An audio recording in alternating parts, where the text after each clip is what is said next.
Good morning dear student. तो आज हम लेकर आए हैं इलेक्ट्रोस्टैटिक का लेक्चर नंबर 3, इलेक्ट्रिक फील्ड वैद्युत क्षेत्र क्या होता है। तो आइए इस वीडियो में हम पढ़ते हैं वैद्युत क्षेत्र क्या होता है, कूलम्स लॉ क्यों होता है। आज इस वीडियो में हम समझते हैं कि कूलम्स लॉ आखिर होता क्या है, क्यों ऐसा होता है कि दो आवेशों के मध्य बल कार्य करता है, क्यों कार्य करता है। तो मान लीजिए हमारे पास एक आवेश है प्लस Q, यहां पर इसके पास हमने क्या किया, एक छोटा सा चार्ज Q0 लिया। पहले इसका प्रोसीजर समझ लेते हैं। इसको हम बोलते हैं टेस्ट चार्ज, परीक्षण आवेश बोलते हैं। यह हमेशा धनात्मक होता है। इस पर कैसा चिन्ह होता है, प्लस का साइन हमेशा होता है, बहुत ही स्मॉल होता है, वेरी वेरी स्मॉल। इतना स्मॉल होता है कि यह कोई भी वैद्युत क्षेत्र उत्पन्न नहीं करता है, एकदम बहुत ही छोटा है। तो जब इस परीक्षण आवेश को इस आवेश के पास लाते हैं तो इस आवेश पर इसके द्वारा एक बल कार्य करता है और इसको इधर बोलते हैं चल हट के तू इधर, इसको इधर रिपेल कर दिए, एक फोर्स लगाया। ये आवेश इस पर धन आवेश था, ये भी हमेशा पॉजिटिव होता है, तो प्रतिकर्षण बल हुआ। इस आवेश को यहां पे रखा जाए तो इस पर बल इधर की तरफ कार्य करेगा। यहां रख दिया जाए तो बल इधर कार्य करना है, या यहां पे रख दिया जाए तो बल इधर कार्य कर रहा है। तो कहने का मतलब ये हुआ कि इस आवेश, ये जो आवेश है अपने चारों तरफ एक फील्ड बना रहा है, क्षेत्र बना रहा है, जिसमें कोई अन्य आवेश जब रखा जा रहा है उस पर एक बल कार्य कर रहा है, बल लगता है। तो कहने का मतलब ये हो गया कि कोई भी आवेश अगर है तो उसके चारों तरफ एक क्षेत्र होता है जिसमें कोई अन्य आवेश या टेस्ट चार्ज, परीक्षण आवेश प्रतिकर्षण बल का अनुभव करता है, एक्सपीरियंस करता है। मान लीजिए कि अगर कहा जाए कि भैया क्या ये पॉजिटिव है, पॉजिटिव अगर धन आवेश है तो इसका जो वैद्युत क्षेत्र का डायरेक्शन होगा वो आवेश होगा, ऐसे होगा बाहर की तरफ। वैद्युत क्षेत्र का जो डायरेक्शन होगा बाहर की तरफ, इसको बोलते हैं अवेफ्रॉम, या कह लिया जाए बाहर की तरफ वैद्युत क्षेत्र की जो दिशा होगी। अगर ऋणावेश है मान लीजिए तो यहां से Q0 परीक्षण आवेश तो इधर की तरफ बल कार्य करेगा, इधर की तरफ बल कार्य करेगा, ऐसे ऐसे ऐसे। तो मेरा कहने का मतलब है कि अगर ऋण आवेश है तो वैद्युत क्षेत्र का डायरेक्शन होगा, इसको बोलते हैं इनवर्स, मतलब अंदर की तरफ, इनवर्स ऑफ -Q।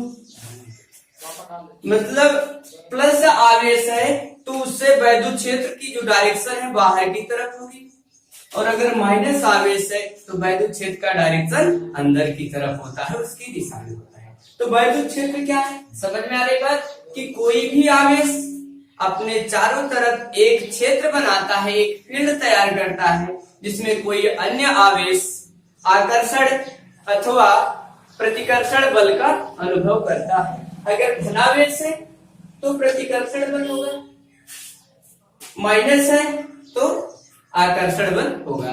धनावेश के लिए वैद्युत क्षेत्र का जो डायरेक्शन होगा अवेफ्रॉम दिशा है, उस चार्ज से दूर की तरफ, बाहर की तरफ निकल रही होंगी वेव्स की तरह। ऋणावेश है तो अंदर की तरफ उस चार्ज की तरफ आते हुए वैद्युत क्षेत्र का डायरेक्शन होगा।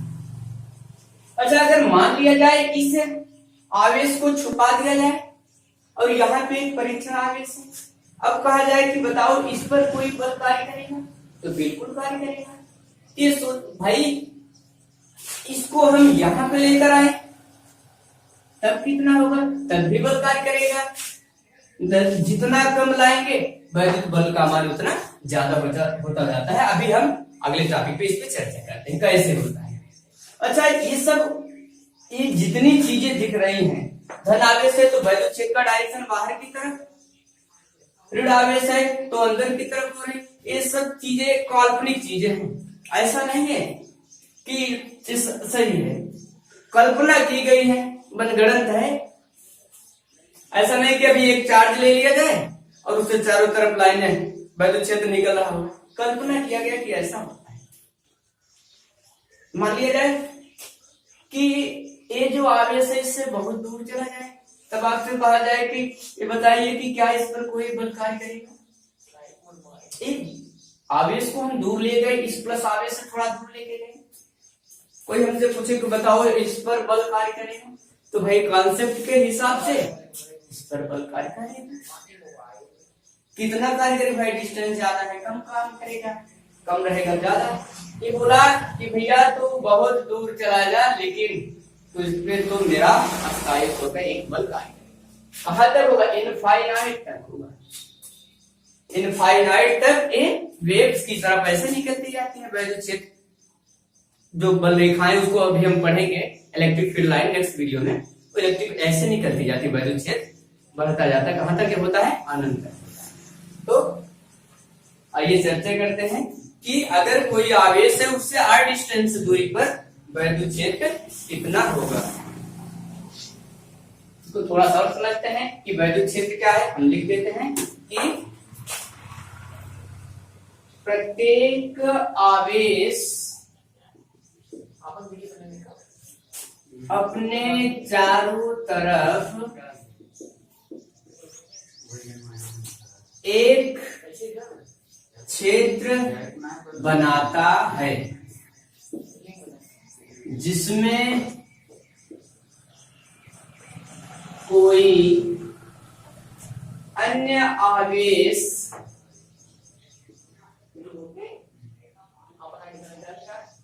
आकर्षण अथवा प्रतिकर्षण बल का अनुभव करता है। अगर भाई धनावेश है तो प्रतिकर्षण बल होगा, ऋणावेश है तो अट्रैक्शन फोर्स होगा। इस वीडियो में जो भी चर्चा करेंगे हम टेस्ट चार्ट की चर्चा करेंगे या पॉइंट चार्ट, छोटे छोटे चार्ट की। नेक्स्ट वीडियो में हम कंटिन्यूअस चार्ट पे भी चर्चा करते हैं। तो धनावेश अगर है तो वैद्युत क्षेत्र का डायरेक्शन किधर होगा, इनवर्स अंदर की तरफ। ऋणावेश है अपवर्ड्स बाहर की तरफ वैद्युत क्षेत्र का डायरेक्शन होगा। अच्छा, इंटेंसिटी कैसे निकालते हैं, वैद्युत क्षेत्र की तीव्रता। वैद्युत क्षेत्र की जो तीव्रता है, वैद्युत क्षेत्र की तीव्रता, ये क्या करते हैं, अगर कहीं किसी बिंदु पर हमको वैद्युत क्षेत्र की तीव्रता निकालना है तो हम क्या करते हैं, उस पर कितना फोर्स कार्य कर रहा है इसको ई से डिनोट करते हैं। वेक्टर फॉर्म होता है, वेक्टर सदिश राशि है, उस पर कितना बल कार्य कर रहा है और उस परीक्षण आवेश का जो मान है वही क्या होता है, इंटेंसिटी ऑफ द चार्ज, वैद्युत क्षेत्र की तीव्रता। तो आइए चर्चा करते हैं कि अगर कोई आवेश है उससे r डिस्टेंस दूरी पर वैद्युत क्षेत्र की तीव्रता कितनी होगी।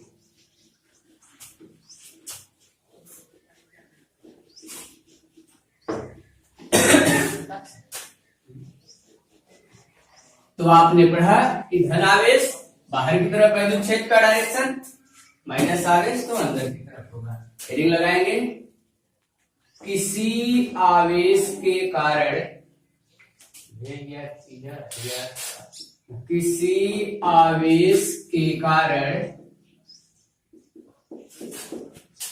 r दूरी पर वैद्युत क्षेत्र की तीव्रता। कि मान लीजिए कोई आवेश है, प्लस आवेश हो माइनस आवेश हो, उससे कुछ दूरी पर वैद्युत क्षेत्र की तीव्रता कितनी होगी।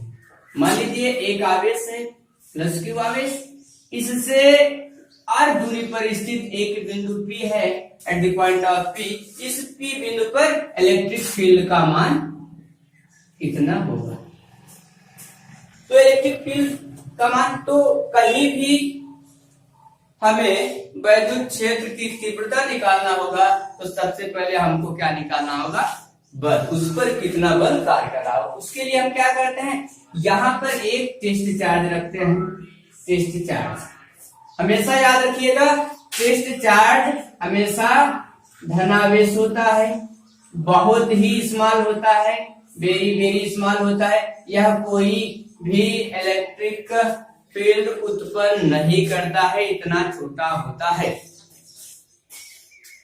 तो यहां से अब दो आवेश हो गया, तो कूलम्ब्स ने बताया क्या था, कूलम्ब्स ने बताया कि भैया अगर कहीं भी दो आवेश है उनके मध्य आकर्षण अथवा प्रतिकर्षण बल कार्य करता है।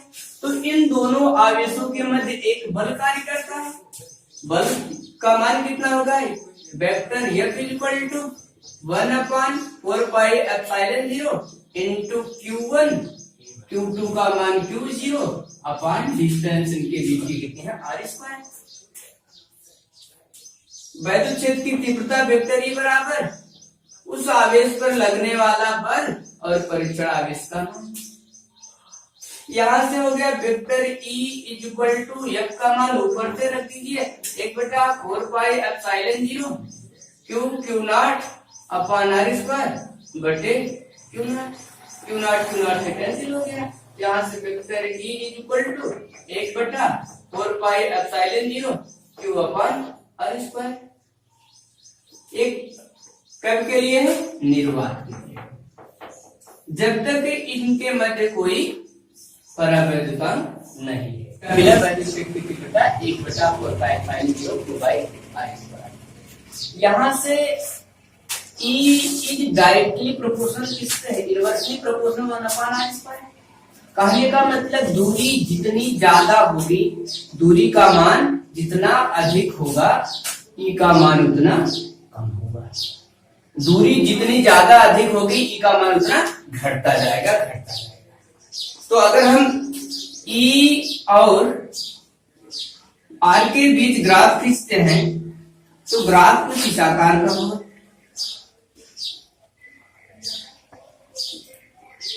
दूरी अधिक होगी तो इलेक्ट्रिक फील्ड का मान क्या हो जाएगा, कम हो जाएगा। मोम नहीं है, कागज ना हो। अच्छा, यहां से इसका मात्रक क्या होगा, यूनिट की बात हम करें का मात्रक आप इस फार्मूले से भी निकाल सकते हैं, या सिंपल सा है E इक्वल टू आया था F अपान Q0। F का मात्रक हो गया न्यूटन, आवेश का मात्रक कूलम, न्यूटन पर कूलम हो गया। बीमा की चर्चा करें हम, इसका डायमेंशन फार्मूला क्या होगा, F का बीमा क्या होता है mL/-2, Q0 का होता है 80, ये ऊपर जाएगा mL T का घात 1 ऊपर जाके -2 हुआ तो -2 और -1 -3 और A का घात 1 तो ऊपर जाके इनवर्स हुआ -1। डायमेंशन फार्मूला हो गया इलेक्ट्रिक फील्ड। ठीक, तो आज हमने क्या पढ़ा कि वैद्युत क्षेत्र क्या होता है। वैद्युत क्षेत्र क्या होता है कि प्रत्येक आवेश अपने चारों तरफ एक क्षेत्र बनाता है, एक फील्ड बनाता है। उस फील्ड में अगर कोई अन्य आवेश रखा जाता है तो वह आकर्षण अथवा प्रतिकर्षण बल का अनुभव करता है। कोई भी चार्ज होगा, धन आवेश होगा तो बाहर की तरफ वैद्युत क्षेत्र की दिशा होगी, ऋण आवेश होगा तो अंदर की तरफ होगी। तो ये तो समझ में आ गया कि कूलम्ब्स लॉ क्या बोला कि भाई दो आवेश है उनके मध्य एक बल कार्य करेगा। लेकिन इसमें बताया जा रहा है कि ऐसा नहीं है। ऐसा कब होगा कि कोई आवेश है वो हम क्या करता है, एक फील्ड बनाता है, पहले उस फील्ड के अंदर अगर कोई आवेश आ जाएगा तो आकर्षण अथवा प्रतिकर्षण बल का अनुभव करता है। धनावेश अपवर्ड्स और ऋणावेश inverse of the direction of intensity of charge. तो आज के वीडियो में बस इतना ही। अगर वीडियो अच्छा लगे तो लाइक और शेयर जरूर करें।